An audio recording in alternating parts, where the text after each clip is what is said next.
Good afternoon. Thank you all for being here today, and a special thanks to Sammy Picoto for hosting me. I spent quite a bit of time pondering the right title for this talk, and in the end, I decided to borrow a little bit from Al Gore, reflecting on my last 9 months of work as an ally and activist. The title, An Inconvenient Zionist, just clicked. I am an inconvenient Zionist because I challenge the status quo in our communities, and I embrace the uncomfortable but necessary conversations about Israel. A couple of weeks after October 7th, a really close friend of mine broke down crying when I asked how they were doing. They had survived cancer, and I thought maybe that it had returned. But no, it was about the genocide in Gaza. Mind you, I've known this person for well over a decade. Not once have they ever expressed any concern for any other geopolitical travesties happening anywhere in the world. Nothing about current events. As far as I know, they didn't even watch the news, so I was genuinely perplexed. I offered, if you want to have a conversation about Israel, I started to say, and then they cut me off. If you support Israel, there is nothing to talk about. We used to talk every week for years, every Monday. 9 months later, we still haven't spoken. I'm inconvenient to the therapist who stopped our session after about an hour of me pouring my heart out. She told me she didn't think that she was a good fit for me.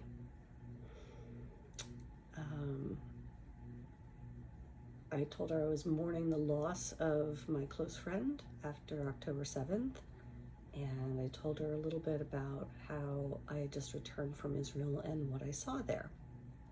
She said she couldn't work with me because of my Zionist-aligned views. So I reported her to the Florida Board of Health, and they said there's nothing they can do. I'm inconvenient to a very close family member of mine who posts anti-Israel and blood libel on his social media almost every day since October 7th, well, maybe a couple of weeks after, and asserts that I think the way that I do because I have been brainwashed by Israeli propaganda. I'm an inconvenience to the narrative that anti-Zionism is not anti-Semitism, because the fact that you're here to listen to a stranger talk about anti-Semitism in our community, instead of literally doing anything else, tells me that something has gone very wrong in our community. You may find me inconvenient if you're here for the bagels, but you have to listen to me talk instead, or first. I kid. My name is Jennifer Love. I am not Jewish, but I am a Zionist. I believe that Israel has a right to exist and to defend herself, not only because of its cultural significance, but because history has proven it to be a necessity. I was born in Miami. I've been to Israel twice, once to the West Bank, and I have a friend in Gaza who is currently going through the war, and he is actually less anti-Semitic than people around the world chanting from the river to the sea. I don't have anyone being held hostage, thank God, but I know a little bit of what it's like to experience the sudden loss of contact from people over what happened on October 7th. People that I used to love very much. So who am I? I'm a queer cis woman. I'm married to a trans woman. Her name is Tori. She's right over here. Say hi. Hi, babies. So that drops me in the middle of the queer pool, where until recently I felt very safe and appreciated and loved. What I didn't understand is that the cost of admission into the community means that you must also be anti-Zionist, and you must be comfortable embracing terrorism as a legitimate form of resistance. We don't get to tell the oppressed how they choose to resist, is something I often hear by our terrorist sympathizing friends. But I'm pretty sure, yes, we do. If Martin Luther King Jr. went around beheading white people, I am pretty sure.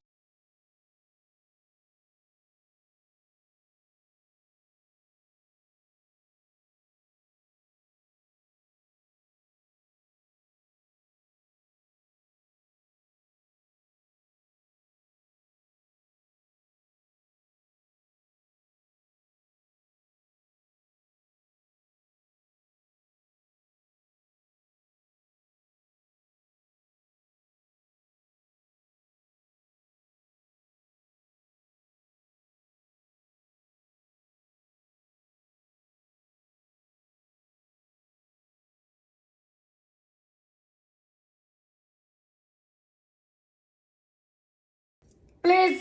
Hi. Passport. Jennifer Mills, California. Yep, that's me. Where in California? Pasadena. You lived there your whole life? Basically. No, basically. Yes, no. I mean, I went to college in New York. Which college? SUNY, CUNY, TUNY? Which one? SUNY, yeah. What holidays you celebrate, Jennifer Mills? Are you allowed to ask me that? Chaim Shali, you want to go on my plane? I can ask you whatever question I want. Okay. My mom is Jewish and my dad. What Jewish holiday you celebrate? Like the big ones, Rosh Hashanah, Hanukkah. Hanukkah. Sing me Hanukkah song. We're not religious. I know the Adam Sandler Hanukkah song. Adam Sandler.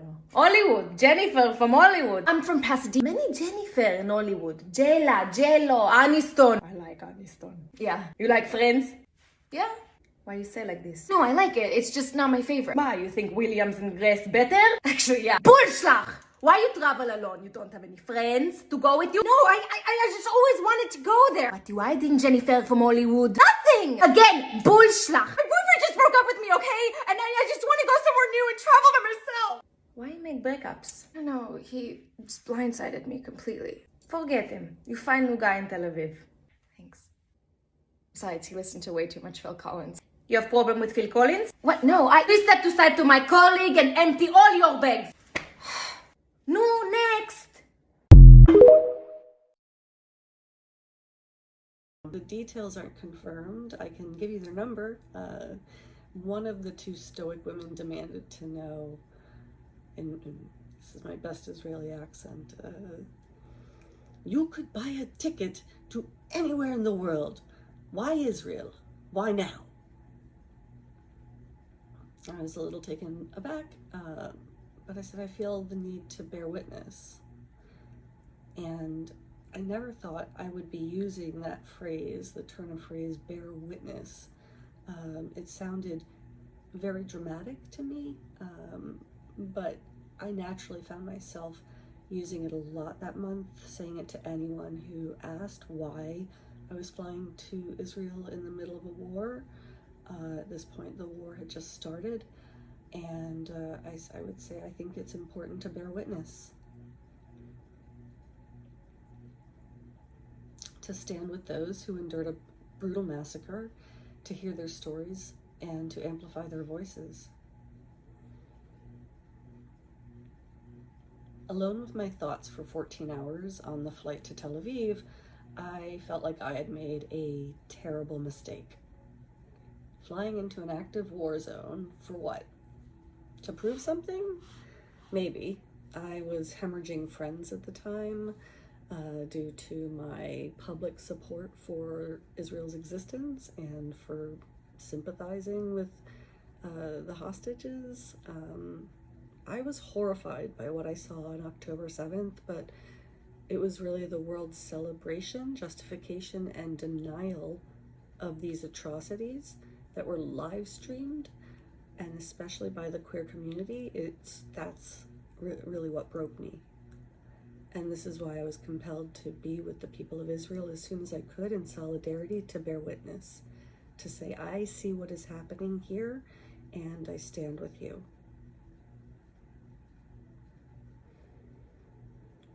This is a little bit of what I saw. Or a mamad, a safe room in one of the houses in case we have access to it. If there is none in the nearby area, what we're going to do is just lie down on the ground, put our hands on our heads, and wait the proper amount of time. Any other event, we're going to let the IDF forces take care of it. First of all, I want to thank you for being here. I think that seeing this with your own eyes is extremely important. Today we're marking 109 days. And please excuse me in advance because I'm going to repeat this a lot. But this is 109 days after. And as we're walking through the kibbutz, I'm going to ask you to keep that in mind. Kfar Aza is one of the 22 communities, kibbutzes, and points that were infiltrated on October 7th. So, again, as we're walking through, keeping in mind this, you're going to see some of Kfar Aza, hear, unfortunately, some of the stories. And Kfar Aza is 1 out of 22, and this is 109 days after. Before we go into the details and before we go inside, and I'll share further with you, you said that this is a delegation that's closer to your heart. I want to share with you that for me, and I've been here for almost 3 months, I've been waiting for a group like you to come here. So I'm very happy that you're here, and I really wanted to be here doing this with you. We're going to be talking about Hamas and what they did here. But when people from around the world are supporting Hamas and at the same time are raising Shalom, are raising a flag similar to the one that you're raising, we know that those values don't stand in line.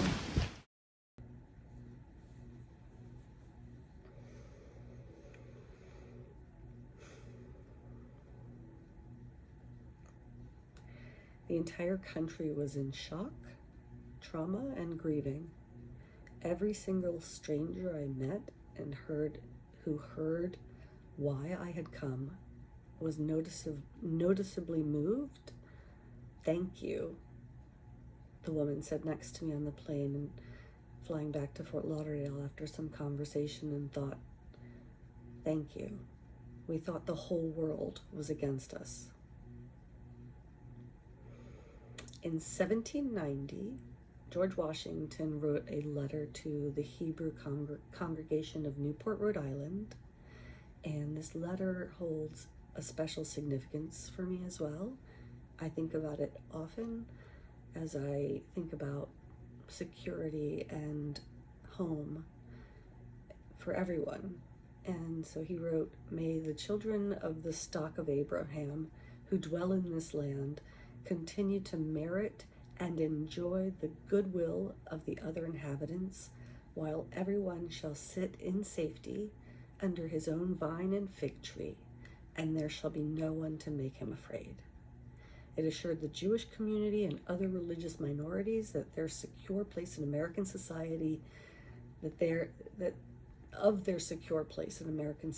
as I hope that my presence here today has assured you that not all non-Jewish queers are terrorist sympathizers.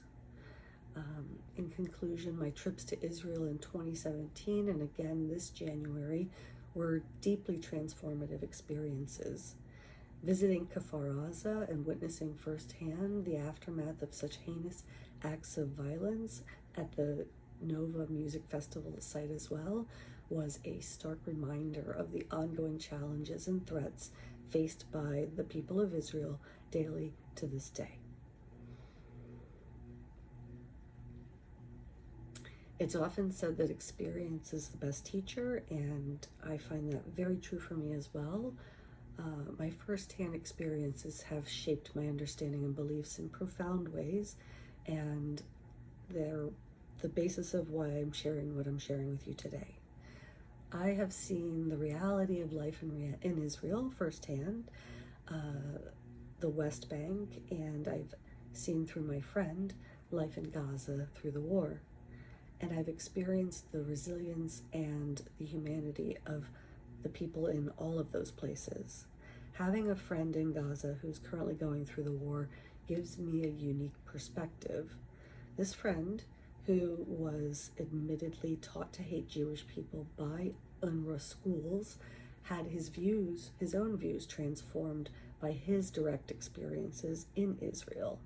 He was allowed to work there and saw a path forward through his work, earning significantly more in Israel than in Gaza as a photographer.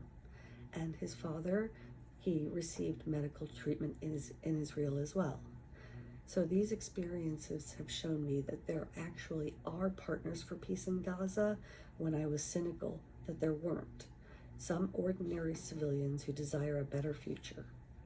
David, it's hard to even explain exactly just the mass casualties that happened right here. In fact, the Israeli military says they still don't have a clear number, but I'm talking to some of the soldiers and they say what they've witnessed as they've been walking through these different houses, these different communities, babies, their heads cut off. That's what they said. Gunned down, families completely gunned down in their beds. You can see some of these soldiers right now comforting each other.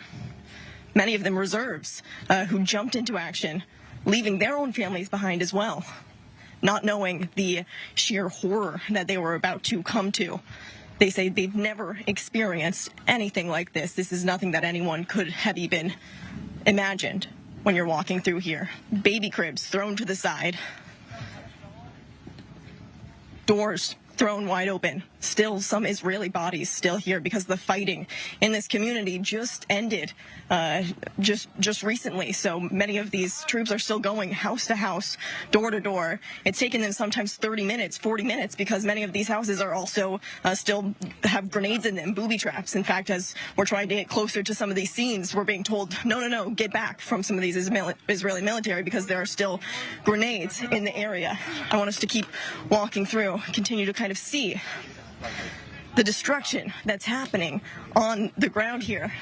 Even something as simple as a soccer net just left to the side here as people were with their families playing. I see in the distance more bodies being covered, all the while as they're covering these Israeli bodies trying to evacuate everyone else from the territory, taking all of the casualties out of here. It's also littered with the bodies of terrorists. So we're hearing from one of the lead commanders here. It was anywhere from maybe 70 armed terrorists who made their way here from the Gaza border fence, which is less than a quarter of a mile away.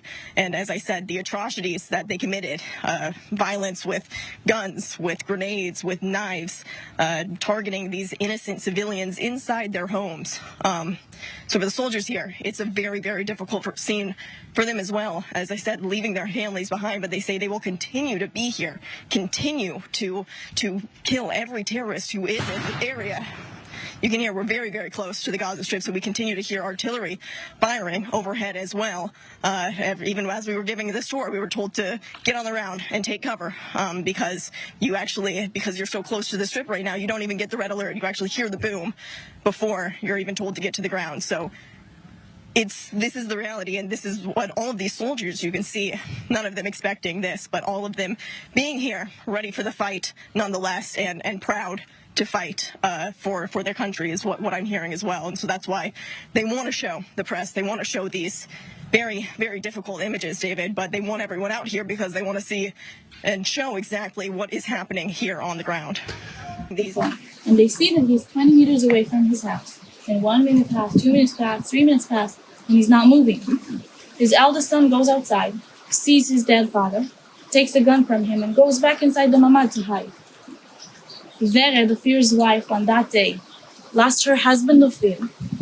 She lost her son Nitzan, who was 19 years old. We're going to see his apartment later. She lost her mother Bilha. We passed her house. Bilha was shot to death on the front porch of her house together with her caregiver, who was not Israeli and not Jewish. And Vered also loses her nephew, Neta. Neta lived with his fiancée in the Dolteir, young generation where we're heading. And 3 grenades were thrown into their apartment. The first 2 he manages to toss back outside. The third he understands he has no choice. He jumps on it and saves her life. She later has to hide under the bed for hours with his dismembered body right outside, waiting to be rescued. Folks, this is just one family, one day. As I told you, I know a lot of the stories. I don't even know all of them. And I can go on for days just talking about them. We're going to be seeing some of the houses, hearing some of the stories. And Kfar Aza is one of them. As members of the queer community, we know too well the pain of discrimination and exclusion. It's disheartening to see anti-Semitism growing within our circles, especially when it targets those who simply believe in Israel's right to exist. We must recognize that standing against hate in all of its forms, including anti-Semitism, is essential to our values of equality and justice, and we must stand up to all forms of hatred, even when it's inconvenient. I urge each of you to seek out your own firsthand experiences, to learn and to grow from them. And I believe that it's through these experiences that we can each create a community where solidarity extends beyond borders and where we can coexist with mutual respect and empathy. That is my hope. Thank you. If you have any questions, I'm here to answer them.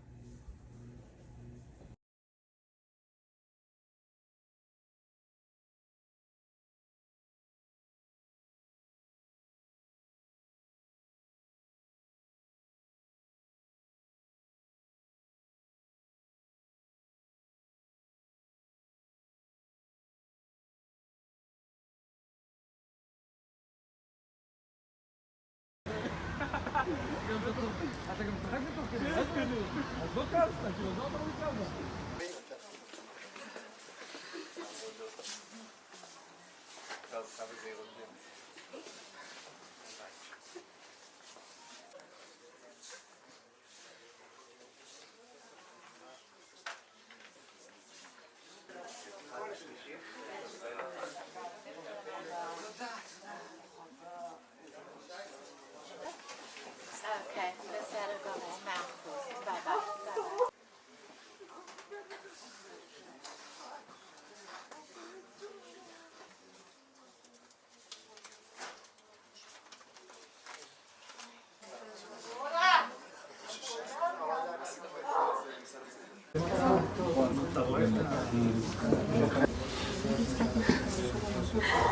ביי ביי.